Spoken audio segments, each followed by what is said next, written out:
Heto na nga ang problema. Papasok na kami sa trabaho. Umulan.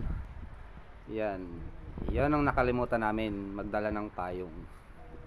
Naglalakad lang kami papunta sa factory. Wala pa kasi yung bisikleta namin na bibigay sa ng namin agency. Wala pa yung bisikleta. Bibigyan nila kami ng bisikleta papunta sa may factory. Wala pa, di pa dumadating. Kaya maglalakad lang muna kami. Ang problema, wala kaming payong.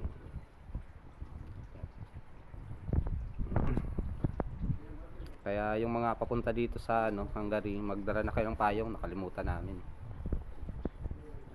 Tapos yung mga kailangan yung dalhin, na kayo, research, mga kailangan dalhin dito. Hapon, lang dito snowflakes lang yung dito. May snowflakes kahapon. Ewan namin bakit tubig ngayon umulan ng tubig ngayon. Kaya malaking problema to para sa amin.